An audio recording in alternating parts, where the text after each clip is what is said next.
Gracias. Con este mejor, ¿verdad? Bueno, hablemos de un poquitico de qué es el 4.0, qué cosas vienen con el 4.0 y qué implicaciones va a tener eso dentro de las cadenas de valor. Es importante entender que por tiempo no puedo entrar en cada una de las cosas que van a cambiar. Entonces paso sencillamente a elaborar solo en unas pocas y doy dos ejemplos. Entonces, ¿qué es lo que está cambiando?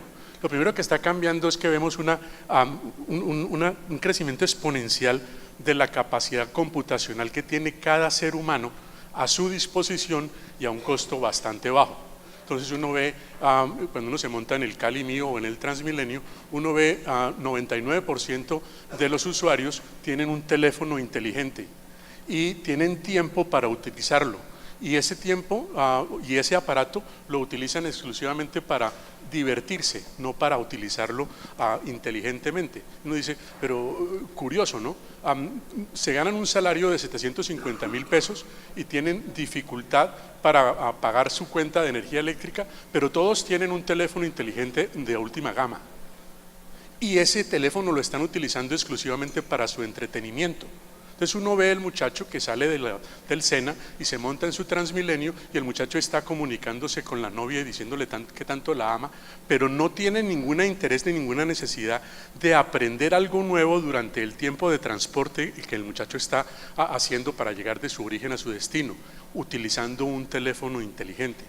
Entonces hemos venido creciendo en el acceso a la información, en el acceso a la computación a unos costos muy bajos, pero nos falta mucho en aprender a utilizar y a explotar ese activo de una manera real. Otra cosa que va a empezar a cambiar y que está cambiando muchísimo es el crecimiento acelerado de la conectividad y ese crecimiento de esa conectividad a un costo muy bajo.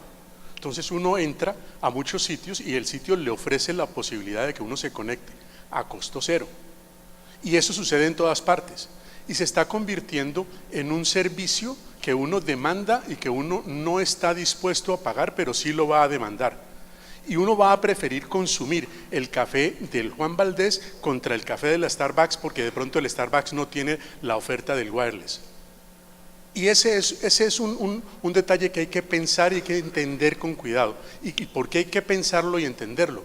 Porque aquí vamos a empezar a observar que el consumidor va a demandar cosas que van alrededor del producto, que amplían el tamaño del producto, que son los servicios que vienen amarrados a ese producto.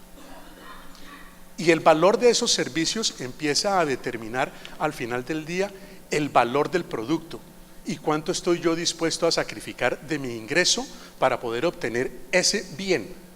Pero es que ese bien deja de ser un bien para convertirse en un bien y servicio. Y ese servicio amplía el producto. Y yo estoy dispuesto a consumirlo si y solo si esos servicios adicionales me generan un valor agregado. Y empiezo yo a meterle a mi cerebro la ecuación. ¿Cuánto estoy dispuesto yo a pagar por este bien? ¿O cuánto estoy yo dispuesto a pagar por este bien más el servicio? Y es ahí donde existe la confusión de la semántica de qué es el bien y de qué es el servicio y cómo mido el servicio y qué beneficio me trae el servicio. Y en esa conversación de qué es lo que está cambiando, empezamos a ver que las preferencias de consumo ya no se presentan exclusivamente en la cantidad de dinero que voy a pagar por un bien acompañado de servicios, sino por las consecuencias de ese consumo. Y la consecuencia del consumo es algo medio filosófico, medio no. Son cosas realmente diarias.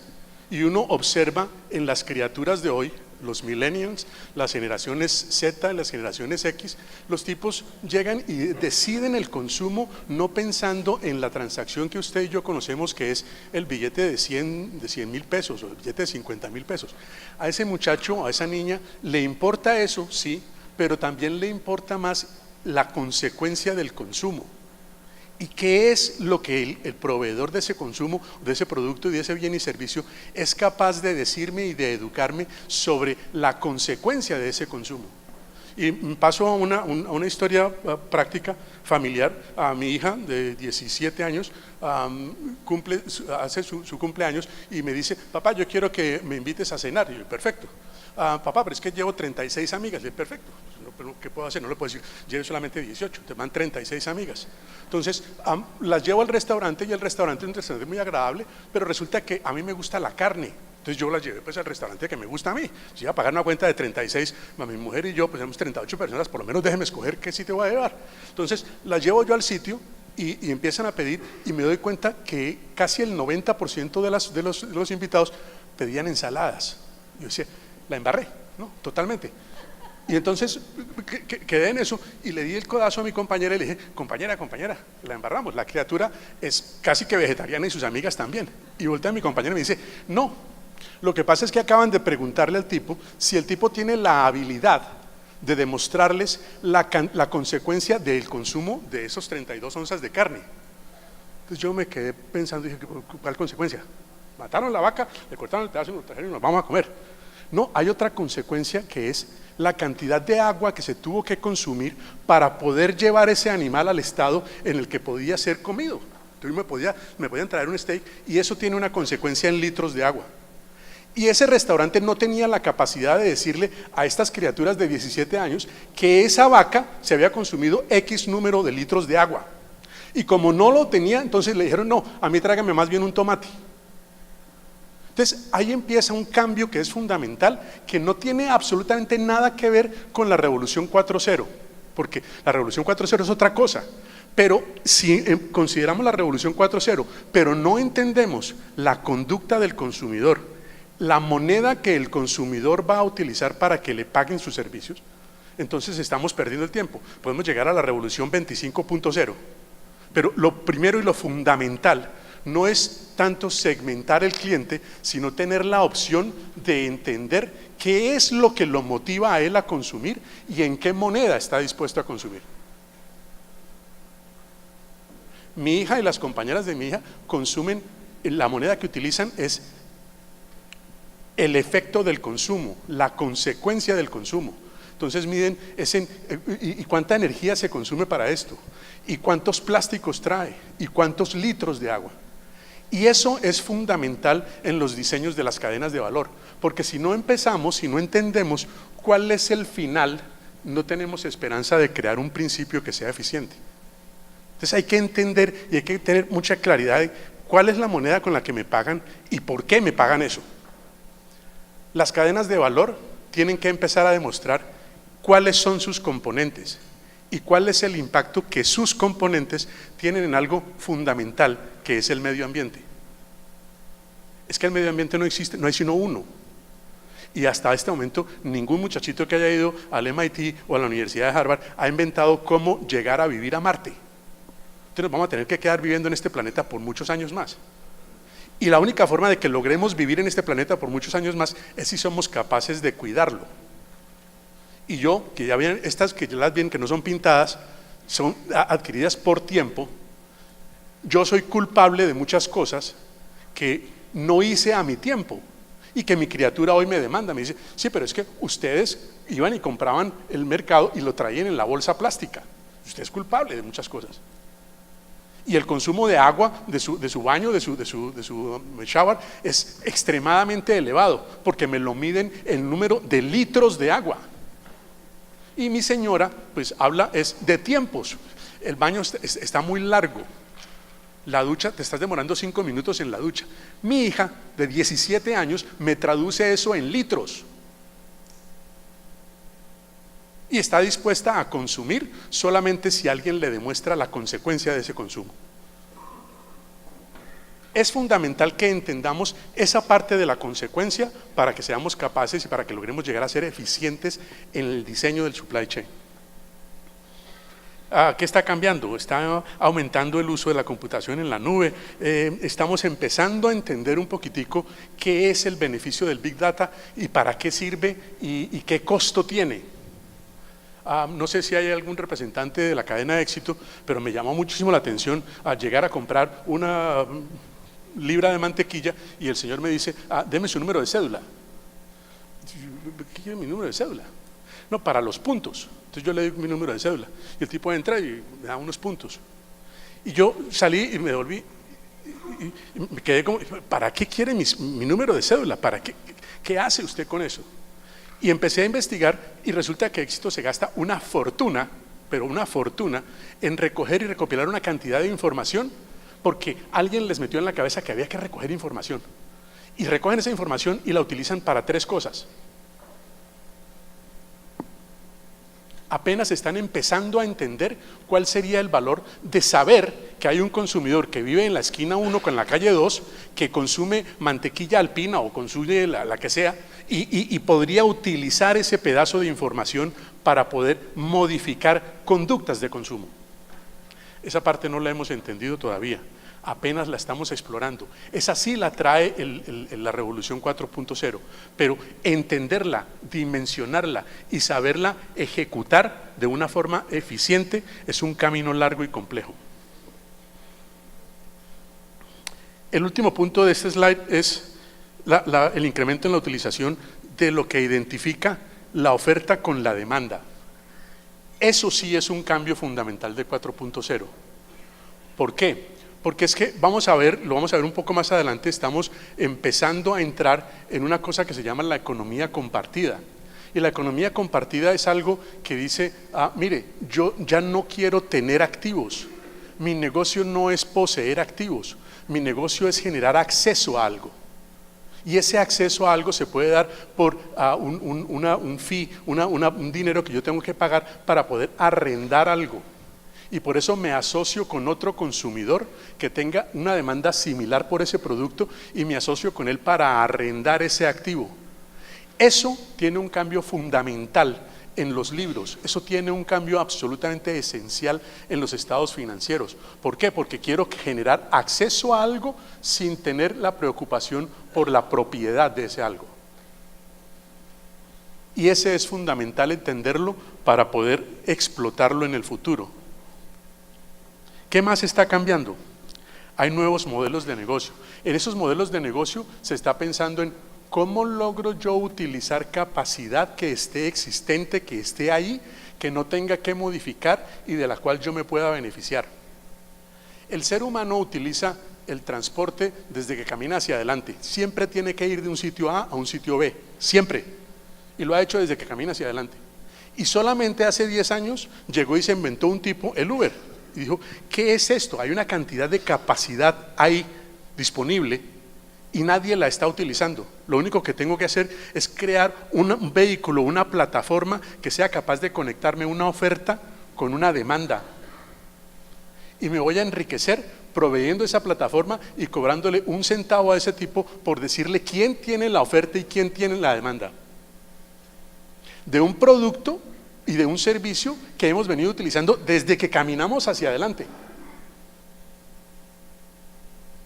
Y si ese no nos gusta, hay otro que es todavía más gráfico, que es el Airbnb. Y el Airbnb es un tipo que dice, mire, las casas donde la gente habita, la gente utiliza realmente, físicamente, solamente el 28% de su espacio. ¿Qué pasa con el otro 72%? ¿Qué pasa si yo le digo a ese sujeto que puede ganarse un número de dólares si me permite colocar su información en una plataforma para que alguien que vaya a ir a ese sitio pueda llegar a su casa y utilizarla como un hotel?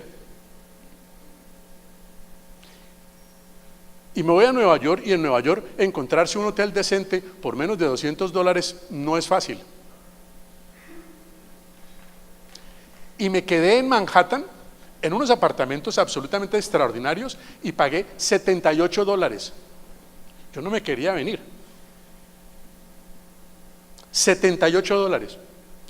Y más aún, tuve interacción con otro ser humano, que es algo que estamos perdiendo hoy, porque uno perfectamente puede irse a Nueva York y montarse en el avión y no tener ningún contacto con otro ser humano porque existe una máquina que le hace el registro a uno y le dan a uno el papel, uno recoge el papel, lo imprime y se va, se monta en su avión, se baja de su avión y entrega el pasaporte a otra máquina para que la lea y le diga a uno si usted sí puede entrar o no. No ha habido ninguna interacción con ningún ser humano.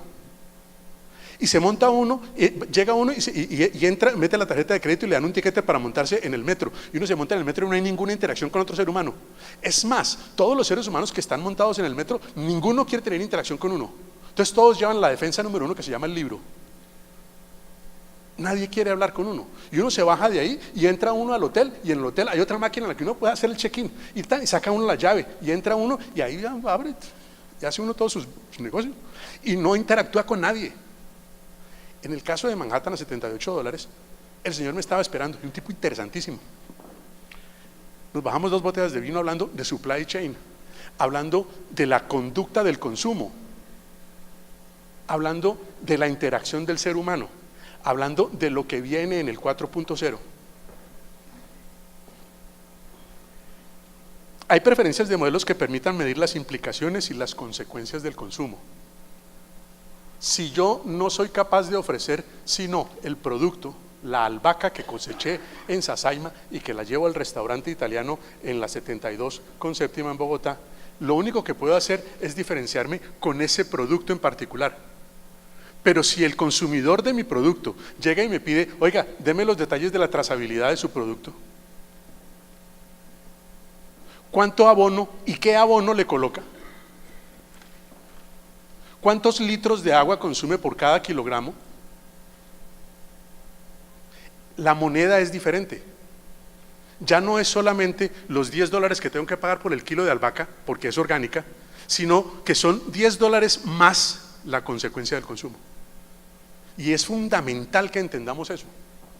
Es fundamental que sepamos darle a nuestro consumidor cuál es el footprint que tenemos en el medio ambiente. ¿Qué tanto afectamos nosotros el medio ambiente? Y observen que casi todas las empresas de transporte, y he trabajado para bastantes y grandes, casi todas sacan el violín y empiezan a tocar la canción ¿Cómo soy verde y cómo soy verde? ¿Y qué tan bien lo hago? ¿Y qué tan poco impacto tengo? Y en realidad no lo es así. Y no lo es así no porque no lo quieran hacer, sino porque en muchos casos no tienen la habilidad técnica para medirlo. Y algunas que la tienen no lo quieren hacer, ni lo quieren hacer público. Pero el día está llegando y es hoy cuando el consumidor va a empezar a preocuparse y va a empezar a preguntar, oiga, ¿y qué tanto impacto tiene eso en el medio ambiente? Y ustedes que son expertos de logística, de supply chain, de transporte, de warehousing, de postponement, de eso de lo que viven ustedes, tienen que convertirse en expertos en una cosa que es fundamental, que es el medio ambiente. Porque al fin y al cabo, todos ustedes tienen familia y ellos se ven afectados por ese medio ambiente y por el impacto del medio ambiente y por el daño del medio ambiente que le hacemos nosotros cuando decidimos consumir productos que no hay razón para consumirlos. Ejemplo, resulta y pasa que mi generación tuvo acceso al dinero y se encontró que ese dinero compraba cosas y empezó a consumirlas porque podía. Y por eso en Europa se empezó a consumir espárrago blanco en octubre y en noviembre. Pero resulta que es que el espárrago sale solamente en febrero y en marzo. Entonces se acomodaron las cadenas de valor de una forma para poder suplir esa demanda. Y esa demanda era, yo quiero comer espárragos blancos en octubre. Y estoy dispuesto a pagar un premium de 3 centavos o 50 centavos o 100 centavos más para consumir ese producto cuando yo lo quiero. Hoy no es así. Mi hija y su generación hablan de otra cosa. ¿Y por qué vamos a consumir los espárragos en octubre? Si nosotros demandamos ese producto, alguien en Israel se lo va a inventar y nos lo va a traer. Y eso tiene su consecuencia. Y esa consecuencia la pagamos todos. No solamente aquel que tiene acceso al disponible para pagar los 3 o los 50 o los 100 centavos adicionales, sino que la pagamos todos y la respiramos todos. ¿Qué más está sucediendo? El cambio está sucediendo y está sucediendo rápido, pero ese cambio viene con un costo y ese costo es menor que los cambios anteriores. ¿Por qué? Porque somos mucho más eficientes en el uso de tecnologías. Entonces por eso ese costo es menor, es más bajo. Hay un incremento en la demanda de la gratificación instantánea. Esa hija mía que habla de que cuántos litros de agua significa este steak de 32 onzas, ella misma es la que quiere consumir el libro que le interesa, pero si se lo traen hoy, porque es que mañana ya no le interesa. Y esa gratificación instantánea se paga y la miden en la consecuencia de ese consumo, y lo saben. Y demandan por eso que la última milla sea mucho más eficiente y mucho más efectiva que lo que habíamos diseñado anteriormente. ¿Qué se ve? Se ve el aumento de la colaboración y la competencia. Eso que parecía ser un sueño es una realidad hoy. Mi competidor quiere asociarse conmigo para que los dos tengamos un recurso adicional para poder hacer desarrollo e investigación en algo específico. Trabajé para la Hewlett Packard muchos años y allá nos dábamos literalmente cuchillo con un señor que se llama Michael Dell, y el tipo era mucho más inteligente y mucho más hábil que nosotros. Era un tipo mucho más flexible, era un tipo que era capaz de diseñar computadores que los podían ordenar desde otro computador. Y el tipo inventó una cosa que se llamaba el Build to Custom Order. Entonces uno se sentaba en la máquina y decía, yo quiero mi computador con estas características, y a las 24 horas le llegaba el computador a uno a la casa. Y bueno, esto es magia. Pues de esa magia llegamos a lo que sucede hoy, y la magia de hoy es una cosa realmente interesante. Y les pido disculpas por hablar todo el tiempo de mi criatura, pero es que me fascina mi criatura. Mi criatura consume un producto que se llama los tenis Adidas, y los tenis Adidas son una cosa pero bien espectacular, porque es que el zapato izquierdo es de color verde y el derecho es de color rojo, y los lazos del izquierdo son azules y los del derecho son amarillos. Entonces le digo, criatura, me da pena contigo, pero pues yo soy un tipo pobre, pues no tengo cómo comprarte un zapato amarillo y otro rojo con lazo azul y con lazo azul. No, papá, es que no cuesta más. Es que yo voy a Unicentro y pago 100 unidades por el par de zapatos de Adidas, y al mismo tiempo pago 100 unidades para que me traigan el zapato que dice, el izquierdo yo amo a papá y el derecho yo odio a mamá. Exactamente el mismo precio. Y ese es el producto que ella quiere consumir. Y se lo traen, y si no le gusta, se lo recogen a costo, porque eso es lo que ella quiere. Esa es su gratificación instantánea.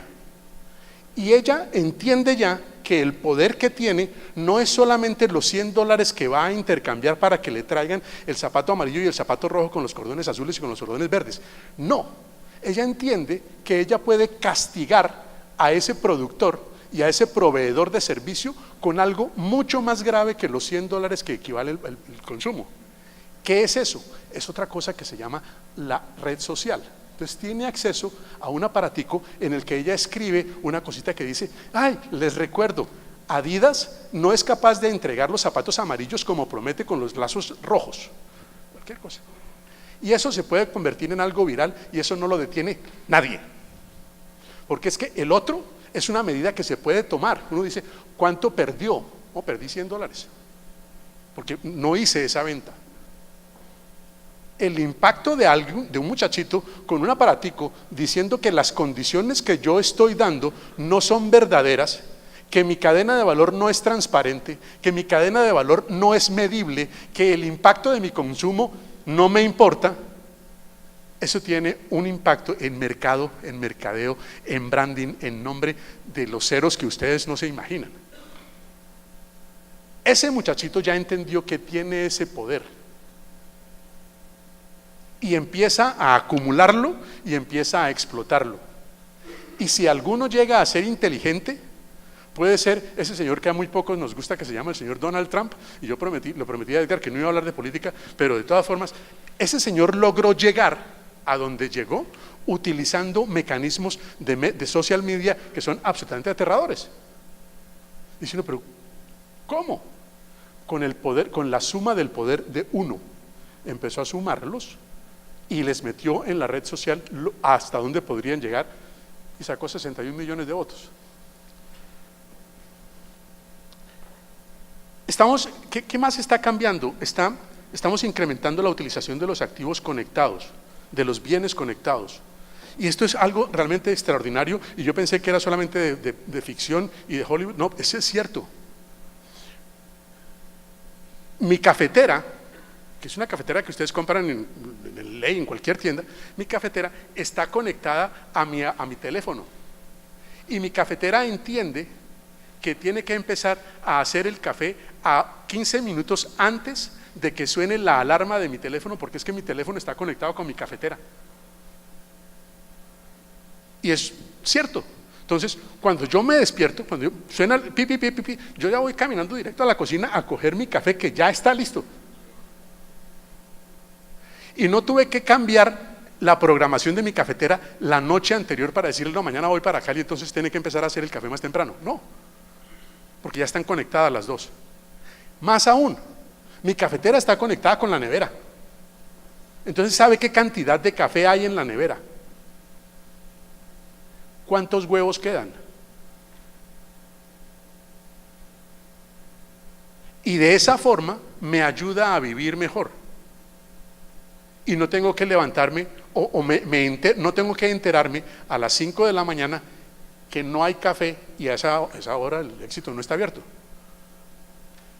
Hay una cantidad de cosas que suceden y suceden en información y en servicios que nos va a proporcionar el 4.0, que nos va a ayudar a vivir mejor, pero al mismo tiempo les va a demandar a ustedes, señores gerentes de supply chain y de logística, que sean 100 veces más creativos, porque esa gratificación instantánea que está buscando el consumidor no se obtiene sino con eficiencias en el diseño de la cadena de valor. Se entiende con eficiencias del diseño de la cadena de valor, más con el entendimiento de la consecuencia del consumo, más con el entendimiento de que yo soy capaz de entregarle a mi consumidor los detalles de mi cadena de valor y de la consecuencia del consumo de mi cadena de valor. ¿Qué es lo que está cambiando? Esto es lo que está cambiando. Lo que está cambiando es la velocidad del cambio. Estamos cambiando a una velocidad absolutamente aterradora. El alcance del cambio y el impacto del cambio. Esto es el 4.0. Y si observan la línea roja, ahí es donde se ve el exponencial de la tecnología. Y la siguiente hacia abajo, la amarilla, es el cambio, la medición en el cambio social. Y si se unen esas dos, estamos a merced de ese consumidor que se llama mi criatura, que es quien decide si el zapato izquierdo es rojo o el zapato derecho es amarillo. Eso tiene un poder y es un mensaje absolutamente crítico de entender. La velocidad, el impacto y el alcance del cambio. Entremos a la economía compartida. En la economía tradicional el modelo de negocio es lineal. El tipo que hace la distribución, él se queda haciendo la distribución. El que hace el transporte se queda haciendo el transporte. En la economía compartida eso no existe. El tipo que hace el transporte también hace diseño. ¿Por qué? Porque es que en la compartida el que provee un servicio en sus ratos libres también es consumidor. Entonces ese empieza a entender y empieza a actuar como consumidor en el momento en el que diseña el servicio que él provee. La estructura de activos es altísima la concentración en la economía normal y va a ser mucho menor en la economía compartida. ¿Por qué? Porque su financiero le va a decir, es que a mí no me interesa tener activos, a mí me interesa es tener acceso al activo, pero no me venga a decir que yo tengo que sacrificar 100 unidades para poder tener este pallet. No, consígase a alguien que me lo preste. Eso cambia el libro. El core competence de la economía tradicional es una industria específica. En la compartida no. En la compartida es un servicio, es una tarea. Y yo soy un generalista total. El enfoque del negocio en la tradicional es el desempeño operacional. En la otra no. Además del desempeño operacional, que lo tengo que tener porque me va a generar una cosa que se llama un costo, tengo que tener, pero muy en cuenta, cuál es la experiencia del consumidor y qué es lo que ese tipo quiere consumir. Y a qué precio está dispuesto él a pagarlo. Y ese precio que él paga no es necesariamente medible exclusivamente en US dólares. no, sino, lo repito por la 7ª vez, en la consecuencia del consumo. La fuerza de trabajo en la economía tradicional es completamente fija, en la compartida no, es on demand. Y eso es el 4.0, es empezar a utilizar activos que están en alguna parte porque existen, que nadie los utiliza. Y eso puede llegar a ser solamente, no solamente bienes y servicios, sino que puede llegar a ser personas. Y por eso encuentra uno que un tipo que durante el día es consultor de supply chain y se las sabe todas, en la noche el tipo vende sus horas reparando neveras, que es lo que le gusta. ¿Cómo se encontró eso? Se encontró con una cantidad de plataformas que amarran la oferta con la demanda y el tipo va y coloca su talento, su skill set y ahí consigue quien lo ocupe. Hay dos elementos fundamentales que impulsan la economía compartida. Uno, la línea roja que vimos, que subía exponencialmente el desarrollo, y la otra, el elemento social. Y ese elemento social es fundamental entenderlo. Ahí está, lo hemos repetido 7 veces, pero me interesa fundamentalmente que les quede grabado, que se lo lleven. Esa es mi definición de éxito de la charla de hoy, que sean capaces de llevarse ese pedazo. Hay una consecuencia del consumo y yo tengo que estar alerta a esa consecuencia de ese consumo. Los ejemplos de economía compartida hoy: está el Airbnb del que ya hablamos, está la fuerza de trabajo compartida, está la movilidad compartida de Uber, está compartiendo el activo en la industria pesada. Esto es algo absolutamente extraordinario y lo aprendí en Houston con los tipos del petróleo. Los tipos del petróleo se tienen que gastar una fortuna, literalmente una fortuna, en unos equipos que tienen unas tareas relativamente cortas. Y el tipo va e invierte las 100 unidades, esas 100 unidades son 25 millones de dólares. El tipo va e invierte esos 25 millones de dólares, utiliza la máquina, la hace y la guarda. Y dice, no, pero ¿en qué planeta? Hoy eso no existe. Hoy el tipo se asocia con su competidor y dice, mire, busquemos quién invierta los 25 millones de dólares y nosotros le pagamos una renta por el tiempo en el que la vamos a utilizar. Y eso funciona, y funciona en el petróleo, funciona en la agricultura en Francia, funciona en las ovejas en el Reino Unido, funciona en absolutamente todos los productos. Las oportunidades de economía compartida en logística y en supply chain. El almacenamiento compartido. Me van a decir ustedes, pero este tipo ¿de qué está hablando? Almacenamiento compartido lo venimos utilizando hace 50 años. No. Resulta que lo que entendíamos nosotros por almacenamiento compartido era tener una bodega que tiene 100 metros de frente y 100 metros de profundidad. Parta eso en 4 y diga que eso es un almacenamiento compartido. Y le dejó una cantidad inflexible a un consumidor para que utilice ese. Y el tipo se siente muy contento y nosotros lo anunciamos como el almacenamiento compartido. No. Resulta que hoy hay plataformas que colocan la oferta y colocan la demanda. Entonces yo puedo dinámicamente enterarme, oiga, ¿será que en la misma bodega en la que el Éxito y el Jumbo están compartiendo, podría yo saber qué cantidad de metros cuadrados le quedan al espacio asignado inicialmente al grupo Éxito para que lo utilice Jumbo? Sí, claro.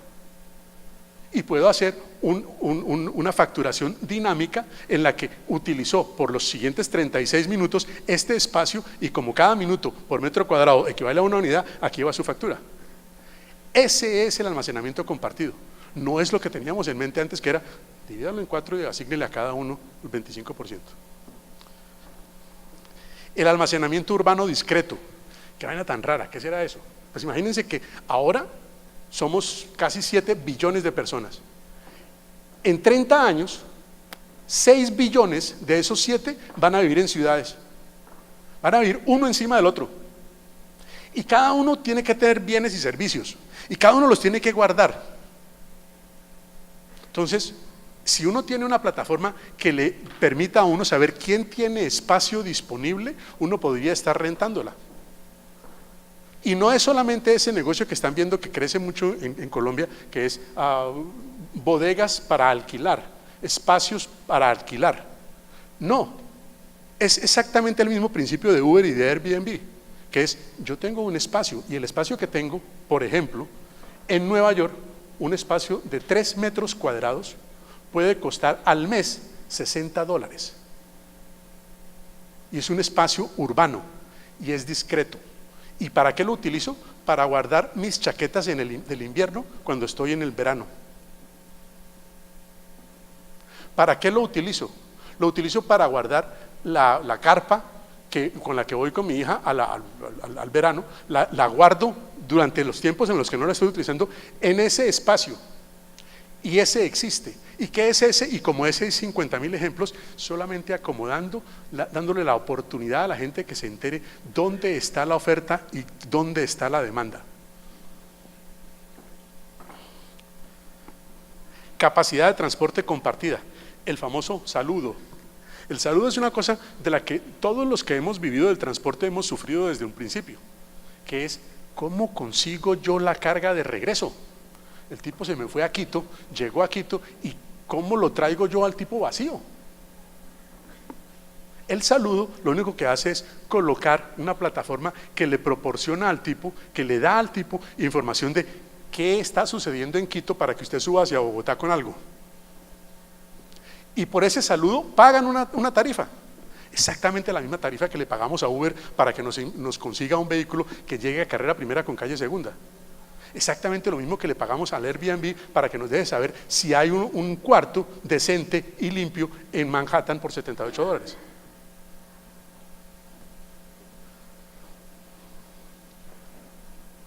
El último es crítico, la información logística compartida. ¿Y qué es esa vaina? Pues imagínense que todos ustedes tienen, no sé, si yo sumo toda la cantidad de transporte que ustedes manejan, puede ser perfectamente 1 millón de vehículos.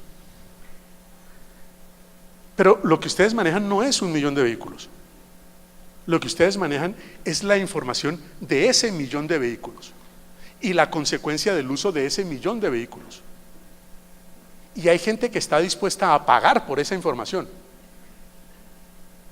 ¿Quién? La municipalidad. Si al señor alcalde de Cali no le interesa entender y saber precisamente cómo se está haciendo la distribución de bienes y servicios y a qué horas y con qué frecuencias y en qué cantidades, habría que cuestionarlo. Todas las municipalidades del mundo están invirtiendo dineros representativos, significativos, en entender eso. Y el logístico lo tiene, y lo tiene en el bolsillo, y no lo ha podido entender. Porque él está preocupado, estoy manejando 998.000 o 1 millón de vehículos.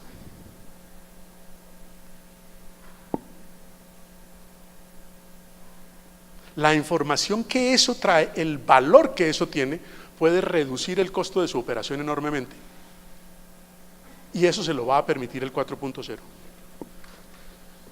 Paso a otro ejemplo. Y si alguien me ayuda a detenerme el reloj, porque es que no me va a alcanzar el tiempo.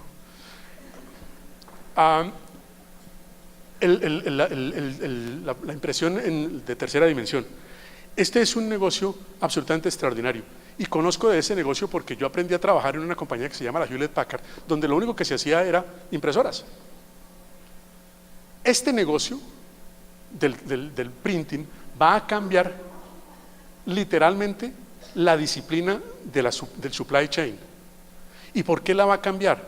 Porque ya empezamos a entender y a practicar cosas que son completamente imposibles de creer hace 30 años.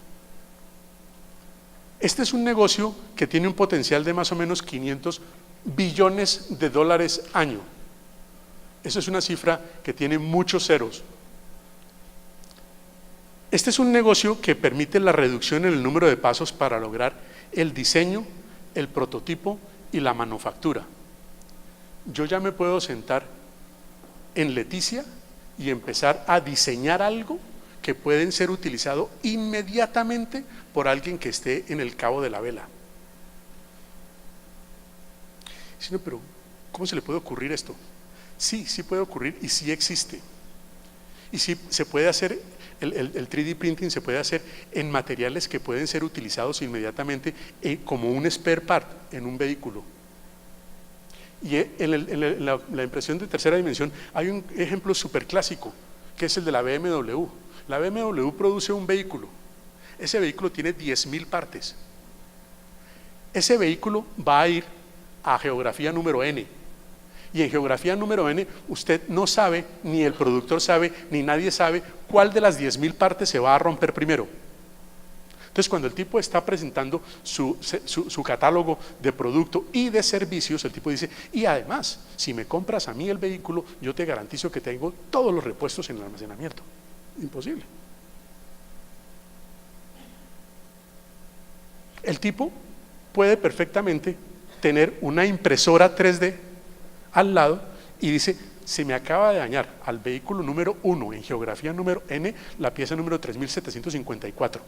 No la tengo. Entonces el tipo llama a Stuttgart y Stuttgart le dice, no, me da pena, apenas la vamos a empezar a producir porque esa nunca se había dañado. El modelo de negocio de repuestos cambia inmediatamente, total, y llega a cosas no solo en el repuesto, sino en lo que ustedes quieran imaginarse, que son absolutamente aterradoras, como esto.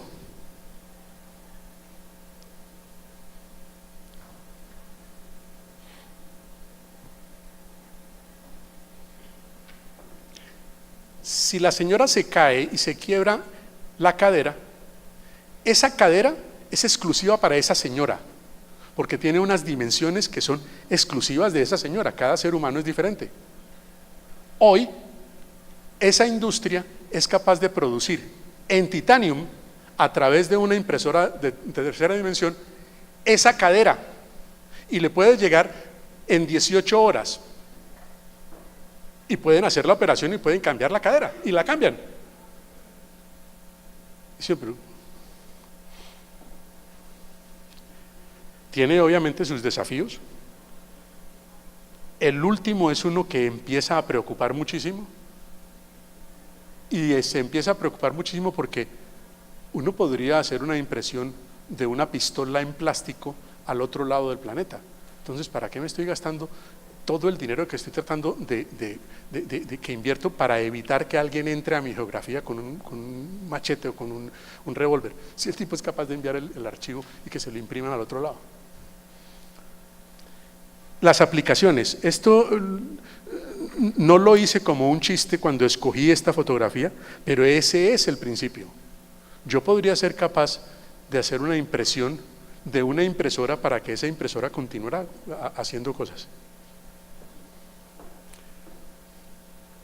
La producción individualizada, la atención médica individualizada, la manufactura de productos extremadamente complejos, se puede lograr a control remoto, en tiempos relativamente cortos y a unidades de costo aceptables. En logística y en supply chain, obviamente, se pueden hacer los repuestos bajo pedido, la manufactura de partes directas individualizadas, los servicios del fin de pista, que es una cosa extraordinaria. El fin de pista, que ustedes obviamente todos los conocen, aquí tengo mi aeropuerto, aquí tengo mi pista, y aquí al lado de mi pista tengo un hubcito que me está haciendo impresiones de tercera dimensión para poder tomarlos y colocarlos ya mismo en este avión que está saliendo al destino donde se requiere. Es interesantísimo ver cómo están dispuestos a invertir dinero para facilitarle el consumo al otro, no solamente en la moneda en la que él está dispuesto a pagar, sino en la consecuencia de ese consumo. Otras áreas de impacto directo en la supply chain, el IoE y el IoT. El IoE y el IoT es una cosa absolutamente extraordinaria. Imagínense que hoy tenemos solamente 1.5 billones de cosas que ya tienen una dirección de IP y que se pueden conectar con algo inteligente y que le pueden decir, mire, haga esto. El ejemplo de la cafetera hablando con la nevera de mi casa, diciéndole, no hay café. El teléfono de la cafetera empezando a hacer el café 15 minutos más temprano porque yo tengo que ir al aeropuerto. El ejemplo del inicio de Vaya Aprendiendo, que es mi compañía. Cuando yo regresé hace 3 años, yo me monté en una cosa que se llama el Transmilenio y yo quedé fascinado. Esto es una oportunidad más grande que existe en planeta Tierra. Imagínense que el Transmilenio tiene 3 millones de habitantes que se montan a ese servicio todos los días. Y tiene un promedio de consumo en tiempo de 1 hora y 38 minutos por sujeto, día. Imagínese lo que usted podría meterle entre las orejas a un sujeto que usted tiene 1 hora y 38 minutos haciendo absolutamente nada. Imagínese si el tipo va pasando por un sitio y ese sitio es capaz de decirle a ese bus qué es lo que está sucediendo en ese sitio. Y usted va por la carrera 30 en el Transmilenio de Bogotá y uno podría llegar perfectamente a 300 metros del Estadio del Campín y el sistema podría decirle al bus: el partido entre Millonarios y Santa Fe empieza dentro de 30 minutos. Y uno podría perfectamente recibir en su teléfono la información que dice: si te bajas en la próxima estación y presentas este código de barras, yo te voy a dar el 10% de descuento en la boleta del partido Millonarios Santa Fe y todavía quedan 36 asientos. Resulta que todos los niños que están montados en el Transmilenio, todos tienen un teléfono inteligente. Y ese es el Internet de las cosas, la habilidad de que las cosas se comuniquen a través de los protocolos de Internet, a través de una dirección de IP.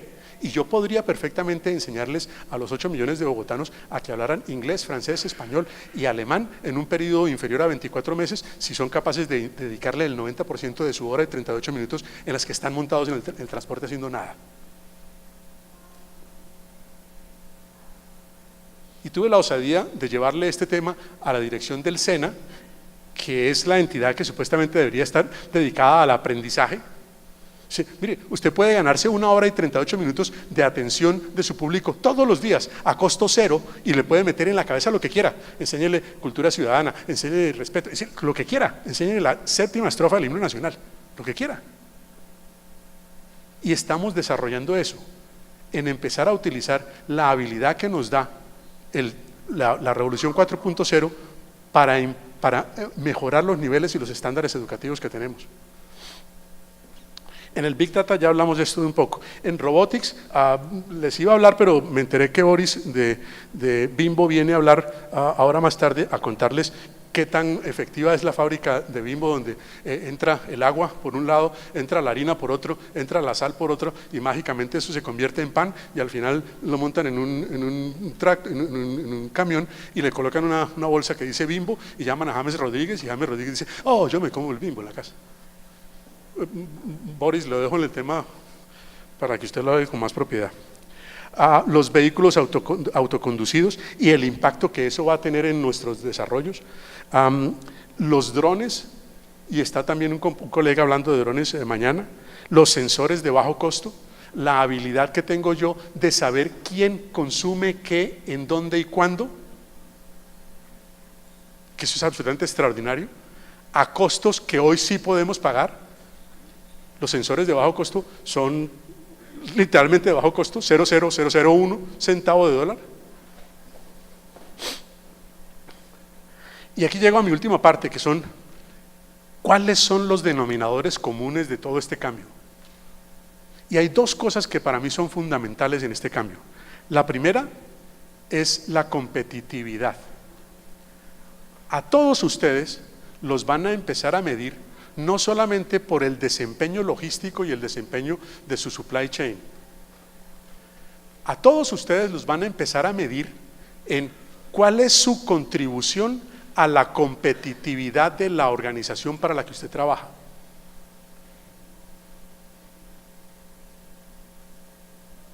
Esa es una contabilidad completamente diferente de la que tenemos hoy. Le van a empezar a decir: ¿y cuál es su contribución a la competitividad de mi organización? Y usted va a empezar a preguntarse: ¿y cómo mido la competitividad? ¿Solamente en costo? Entonces usted va a empezar a entrar a abrir cajas bien interesantes, una que se llama la productividad. Entonces usted va a decir: sí, esta es la cantidad de input que yo le tengo que meter a este proceso para poder sacar una unidad. Y en nuestros cerebros la productividad está casi siempre dada y medida en bienes, en cosas que se pueden tocar. Ahora, cuando el 60% de algo es servicio y 40% de ese algo es el bien, el ejercicio fundamental de contabilidad no es solamente en medir la productividad del bien, sino en ser capaz de medir la productividad del servicio. ¿Qué tantas unidades tengo que invertir para poder ser capaz de obtener una unidad de servicio.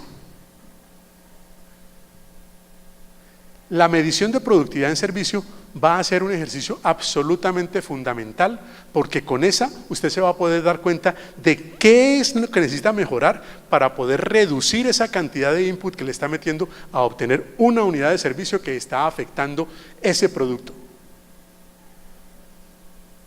No le van a pagar más por cuántos camiones utilizó y qué porcentaje de utilización tienen sus activos. ¿Por qué? Porque es que los activos ya no los tengo. Yo quiero es tener acceso a ellos. Esa productividad, esa medición de productividad en servicios tiene que ir acompañada, obviamente, de modelos de intervención que le sirvan a las compañías para que hagan algo con esa medición. Y ahí está la preocupación de, sí, voy a investigar y voy a desarrollar metodologías para poder tener esa medición de productividad de servicios, pero ahora ¿qué hago con esto? Entonces esto va acompañado de modelos de intervención que le van a empezar a decir a las compañías, esta es su productividad en servicios y usted tiene que llegarla a este punto y la forma de llevarla es esta. Y empiezan a descubrir algoritmos y procesos que le permiten a esas organizaciones incrementar su productividad en servicios. Esa es una. Y el otro común denominador es obviamente, es obligatoriamente el impacto en el medio ambiente. Ustedes mueven el país Colombia. Lo mueven por las carreteras, porque pues pocos trenes tenemos, los mueven por las carreteras todos los días. Y alguien va a empezar a demandar ese producto que va en ese camión, sí y solo si somos capaces de demostrarle, no que no estamos afectando el medio ambiente, sino por lo menos decirle en cuánto y qué estamos haciendo para reducir ese impacto. Muchas gracias.